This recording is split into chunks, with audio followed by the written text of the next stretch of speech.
spell for Garrett Gerloff.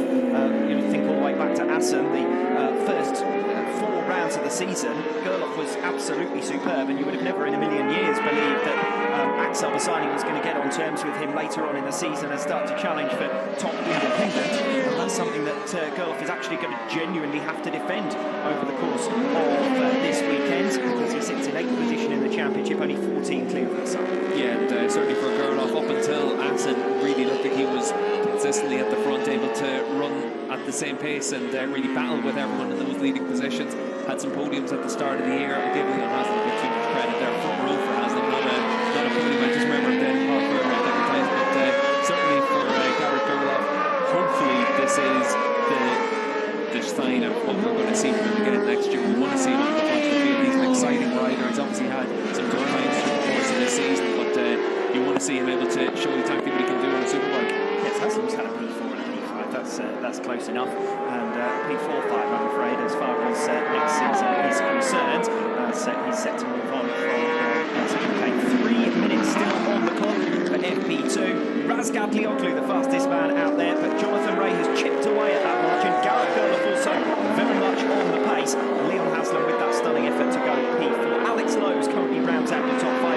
Coming now to the final laps from all of our big guns. Michael van der Mark just setting a new personal best at 1 minute 34.93. Yeah, so we've got the leading 11 riders now in the 1 minute 34s as well. So it is getting a lot closer now with Scott Redding all the way down in 11th, but only 8/10 of a second off the pace, but on course for an improved lap time now as well. Alvaro Bautista on course for a fast lap as well at the halfway stage. Toprak on course for another consistent lap there, 34.3. That's about 1/10 of a second off of his fastest time, but still faster than what we've seen from anyone else. That's when Razgatlioglu can set a time that isn't an improvement, but is still faster than anyone else, that he is able to underline just the consistency that he is going to be able to demonstrate over the course of this weekend. Alvaro Bautista, well, we've just seen Leon Haslam put in a really strong lap. He's now made his way back into the pits, so that may well be the end of his session, at least competitively. Alvaro Bautista here, see if he can match his teammate. He actually betters him, goes up into P4, and again, a reminder, we've got less than a second covering the top 12 in this session. For the top 12, only 8/10 of a second separating them. It's going to get a little bit closer now as well. Scott Redding just coming into the last couple of corners. We catch up with the number 45. He's half a second off the pace, but couldn't move himself up a couple of positions here. Well, he only needs to gain 2/10 of a second. He'll move all the way up from 12th position and up to 7th, and that's exactly what happens. 1:34.827.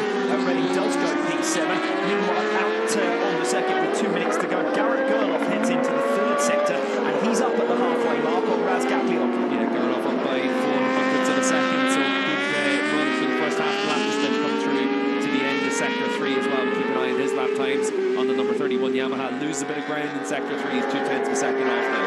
And Gerloff also losing a couple of tenths of a second through that 3rd sector. He is in line still for a new personal best to try and move himself up from 8th position.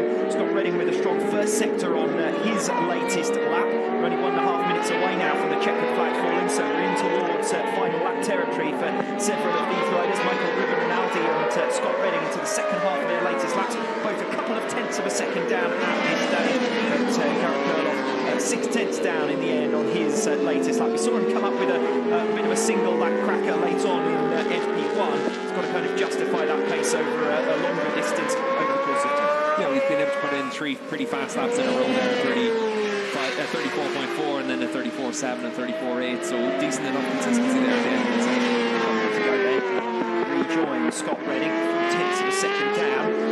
He should be able to get this lap completed and have time for one more in the remainder of free practice 2. Here's Redding, who is at the moment the only rider on the move as far as the front runners are concerned. Trav Davies has just made up a couple of positions, but only into P15, so work for him to do over the course of this weekend. Redding crosses the line to go P5, splits Bautista and Haslam in the pecking order.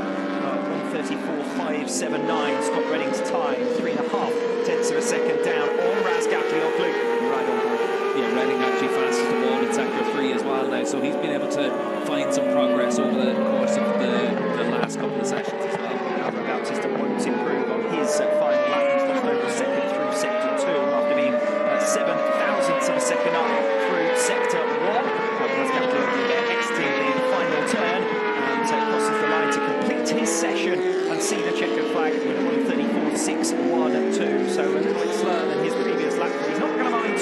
about that. He's got this session, he's got Friday sewn up here at the Mandalika International Circuit, and with a series of stunning laps faster than his nearest rival, John.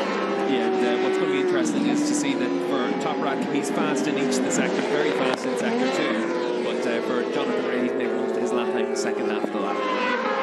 Chaz Davies gets caught up behind Oliver Koenig here. He may well lose what looks set to be his personal best lap, and I'd say that's going to go away from him now. He makes his way through on the inside line, and that's where we're talking about the potential overtaking zone in between turns 15 and 16. It's certainly one of the slowest, if not the slowest corner on the circuit, and Chaz Davies using that to good effect to get through on Oliver Koenig. And it is a new personal best, but I fancy that Davies probably would have moved up in positions if he hadn't got caught behind the rider who's effectively a backmarker, with all due respect, this weekend on his World SBK day. Yeah, Chaz lost 7 tenths of a second in that final sector, so that's catching Koenig into that sector. Koenig's actually made some good progress in this session. He's been able to get himself well underneath the 107% time that you have to set to qualify for a race, and he's been able to find, I think, about 3 seconds in this session as well. So he's been able to make a big step forward on that Kawasaki as well. And purely in numbers terms, probably not too far off what other riders who've been doing on that same bike this season, to be honest. Yeah, we've seen the likes of Epis and Crescent. He actually found 4.5 seconds in this session, so he's made a big step forward from this morning. Obviously, enough track conditions have improved a lot, but for Oliver, he's also trying to learn how to ride a World SBK bike. This is his first outing on a